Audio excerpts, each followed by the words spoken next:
चुड़ैल की शादी डरावनी कहानियां बहुत ही पुरानी बात है। रौनकपुर नाम का एक गांव था। उस समय रमेश की उम्र कोई 22 से 23 साल थी और आप लोगों को तो पता ही है कि गांवों में इस उम्र में लोग बच्चों के बाप बन जाते हैं, मतलब परिणय बंधन में तो बंध ही जाते हैं।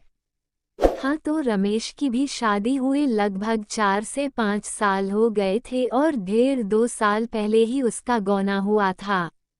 उस समय रमेश घर पर ही रहता था और अपनी एमए की पढ़ाई पूरी कर रहा था। यह घटना जब घटी उस समय रमेश एक 20 से 25 दिन की सुंदर बच्ची का पिता बन चुका था। हाँ, एक बात मैं आप लोगों को बता दूं कि रमेश की बीबी बहुत ही निडर स्वभाव की महिला थी। यह गुण बताना इसलिए आवश्यक था कि इस कहानी की शुरुआत में इसकी निडरता अहम भूमिका निभाती है। एक दिन की बात है कि रमेश की बीबी ने अपनी निडरता का परिचय दिया और अपनी नन्ही बच्ची, उम्र लगभग 1 माह से कम ही, और रमेश को बिस्तर पर सोता हुआ छोड़ 4 बजे सुबह उठ गई।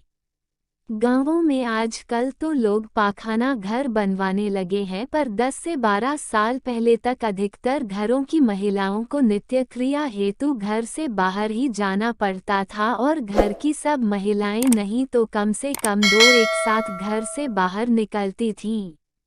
ये महिलाएं सभी लोगों के जगने से पूर्व ही बम मुहूर्त में जगकर खेतों की ओर चली जाती थीं। ऐसा नहीं था कि रमेश की बीबी पहली बार 4 बजे जगी थी।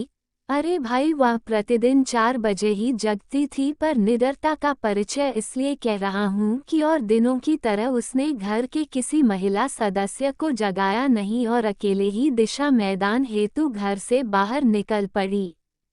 दरअसल गांव में लड़कोरी महिला जच्चा, जिसका बच्चा अभी 6 महीना तक का न हुआ हो, उसको अलवाती बोलते हैं और ऐसा कहा जाता है कि ऐसी महिला पर भूत प्रेत की छाया जल्दी पड़ जाती है या भूत प्रेत ऐसी महिला को जल्दी चपेट में ले लेते हैं। इसलिए ये अलवाती महिलाएं जिस घर में रहती हैं वहां आग जलाकर रखते हैं या कुछ लोग इनके तकिया के नीचे चाकू आदि रखते हैं। खैर, रमेश की बीबी ने अपनी निडरता दिखाई और वह निडरता उस पर भारी पड़ी। वह अकेले घर से काफी दूर खेतों की ओर निकल पड़ी।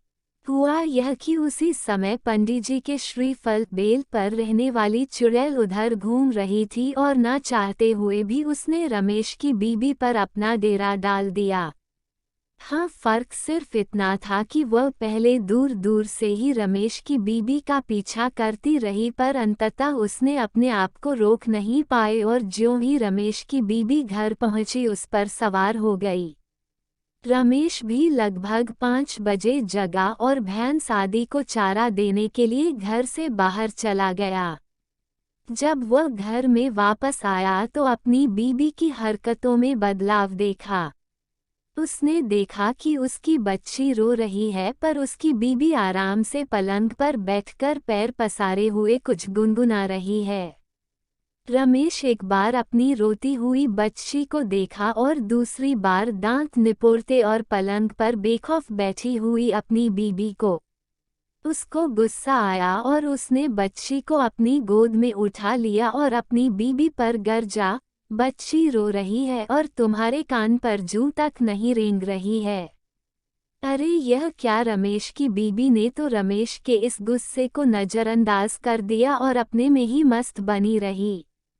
रमेश का गुस्सा और बढ़े इससे पहले ही रमेश की भाभी वहां आ गईं और रमेश की गोदी में से बच्ची को लेते हुए उसे बाहर जाने के लिए कहा। अरे यह क्या! रमेश का गुस्सा तो अब और भी बढ़ गया। उसे समझ में नहीं आ रहा था कि आज क्या हो रहा है। जो औरत उसकी बीबी अपने से बड़ों के उस घर में आते ही पलंग पर से खड़ी हो जाती थी, वही बीबी आज उसके भाभी के आने के बाद भी पलंग पर आराम से बैठे मुस्कुरा रही है। खैर, रमेश तो कुछ नहीं समझा, पर उसकी भाभी को सब कुछ समझ में आ गया और वे हंसने लगी। रमेश को अपनी भाभी का हंसना मूर्खतापूर्ण लगा और वह अपने भाभी से बोल पड़ा, अरे आपको क्या हुआ? ये उल्टी पुल्टी हरकतें कर रही है और आप हैं कि हंसे जा रही हैं। रमेश के इतना कहते ही उसकी भाभी ने उसे मुस्कुराते हुए जबरदस्ती बाहर जाने के लिए कहा और यह भी कहा कि बाहर से दादाजी को बुला लीजिए। भाभी के इतना कहते ही कि दादाजी को बुला लाए, रमेश सब समझ गया और वह बाहर न जाकर अपनी बीबी के पास ही पलंग पर बैठ गया। इतने ही देर में रमेश के घर की सभी महिलाएं वहां एकत्र हो गई थीं और अगल बगल के घरों के भी कुछ नर नारी। अरे भाई, गांव में इन सब बातों को फैलते देर नहीं लगती, और तो और अगर बात भूत प्रेत की हो तो और भी लोग मजे ले लेकर हवाई जहाज की रफ्तार से खबर फैलाते हैं।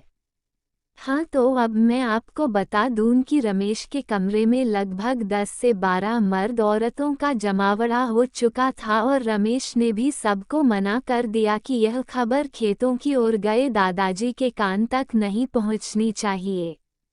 दरअसल वह अपने आप को लोगों की नज़रों में बहुत बुद्धिमान और निडर साबित करना चाहता था। वह तनकर अपनी बीबी के सामने बैठ गया और अपनी बीबी से कुछ जानने के लिए प्रश्नों की बौछार शुरू कर दी। रमेश, कौन हो तुम? रमेश की बीबी कुछ न बोली, केवल मुस्कुराकर रह गई। रमेश ओझाओं की तरह फिर गुर्राया, मुझे ऐसा वैसा न समझ, मैं तुमको भस्म कर दूंगा। रमेश की बीबी फिर से मुस्कुराए पर इस बार थोड़ा तनकर बोली, तुम चाहते क्या हो? बहुत सारे लोगों को वहां पाकर रमेश थोड़ा अकड़ेबाजों जैसा बोला, तुम मत बोल, मेरे साथ रिस्पेक्ट से बातें कर। तुम्हें पता नहीं कि मैं ब्राह्मण कुमार हूं और उस पर भी बजरंगबली का भक्त। रमेश के इतना कहते ही उसकी बीबी चुड़ैल से पीड़ित थोड़ा सकपकाकर बोली, मैं पंडित जी के श्रीफल पर की चुड़ैल हूँ। अपने बीबी के मुख से इतना सुनते ही तो रमेश को और भी जोश आ गया। उसे लगने लगा कि अब मैं वास्तव में इस पर काबू पा लूंगा। वहां खड़े लोग कौतूहलपूर्वक रमेश और उसकी बीबी की बातों को सुन रहे थे और मन ही मन प्रसन्न हो रहे थे। अरे भाई, मनोरंजन जो हो रहा था उनका। रमेश फिर बोला, अच्छा, पर तूने इसको पकड़ा क्यों? तुमके पता नहीं कि यह एक ब्राह्मण की बहू है और नियमित पूजा पाठ भी करती है। रमेश की चुड़ैल पीड़ित बीबी बोली, मैंने इसको जानबूझकर नहीं पकड़ा। इसको पकड़ना तो मेरी मजबूरी हो गई थी। यह इस हालत में अकेले बाहर गई क्यों? खैर, अब मैं जा रही हूँ। मैं खुद ही अब अधिक देर यहाँ नहीं रह सकती। रमेश अपने बीबी की इन बातों को सुनकर बोला, क्यों, क्या हुआ? डर गई ना मुझसे?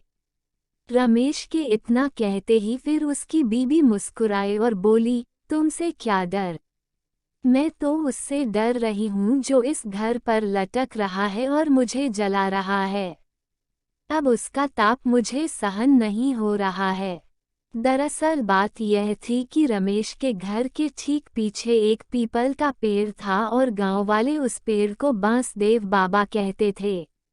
लोगों का विश्वास था कि इस पेड़ पर कोई अच्छी आत्मा रहती है और वह सबकी सहायता करती है। कभी कभी तो लोग उस पीपल के नीचे जेवनार आदि भी चढ़ाते थे। और हाँ, इस पीपल की एक डाली रमेश के घर के उसी कमरे पर लटकती रहती थी जिसमें रमेश की बीबी रहती थी। चुड़ैल अपनी बीबी की बात सुनकर रमेश हंसा और बोला, जा मत, यहीं रह जा। जैसे हमारी एक बीबी है वैसे ही तुम एक और। रमेश के इतना कहते ही वह चुड़ैल हंसी और बोली, यह संभव नहीं है, पर तुम मुझसे शादी क्यों करना चाहते हो? रमेश बोला, अरे भाई, गरीब ब्राह्मण हूँ, कुछ कमाता धमाता तो हूँ नहीं। तू रहेगी जो थोड़ा धन दौलत लाती रहेगी। रमेश के इतना कहते ही वह चुड़ैल बोली, तुम बहुत चालू है। और हाँ, यह भी सही है कि हमारे पास बहुत सारा धन है, पर उस पर हमारे लोगों का पहरा रहता है। अगर कोई इंसान वह धन लेना चाहे तो हम लोग उसका अहित कर देती हैं। हाँ, और एक बात, और वह धन तुम जैसे जीवित प्राणियों के लिए नहीं है। रमेश अब थोड़ा शांत और शालीन स्वभाव में बोला, अच्छा ठीक है, तुम जरा कृपा करके एक बात बताओ, ये भूत प्रेत क्या होते हैं? क्या तुमने कभी भगवान को देखा है? आखिर तुम कौन हो? क्या पहले तुम भी इंसान ही थी? चुड़ैल भी थोड़ा शांत थी और शांत थे वहां उपस्थित सभी लोग, क्योंकि सब लोग इन प्रश्नों का उत्तर जानना चाहते थे। चुड़ैल ने एक गहरी सांस भरा और कहना आरंभ किया, भगवान क्या है मुझे नहीं मालूम, पर कुछ हमारे जैसी आत्माएं भी होती हैं जिनसे हम लोग बहुत डरते हैं और उनसे दूर रहना ही पसंद करते हैं। हम लोग उनसे क्यों डरती हैं ये अभी मुझे पता नहीं। वैसे हम लोग पूजा पाठ करने वाले लोगों के पास भी भटकना पसंद नहीं करते और मंत्रों आदि से भी डरते हैं। रमेश फिर पूछा, खैर ये बताओ कि तुम इसके पहले क्या थी? तुम्हारा घर कहाँ था? तुम चुड़ैल कैसे बन गई? चुड़ैल ने रमेश की बातों को अनसुना करते हुए कहा, नहीं नहीं, अब मैं जा रही हूँ। अब और मैं यहाँ नहीं रुक सकती। वे आ रहे हैं। चुड़ैल के इतना कहते ही कोई तो कमरे में प्रवेश किया और रमेश को डांटा, रमेश, यह सब क्या हो रहा है? क्या मजाक बनाकर रखे हो?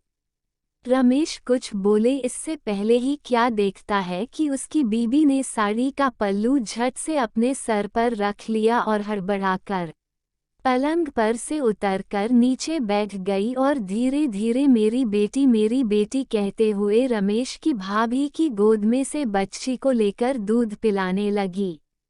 रमेश ने एक दृष्टि अपने दादाजी की ओर डाला और मन ही मन बुदबुदाया, आपको अभी आना था। सब खेल बिगाड़ दिए, आधे घंटे बाद आते तो क्या बिगड़ जाता। ऐसे ही वीडियो देखने के लिए चैनल को सब्सक्राइब करना नहीं भूलना।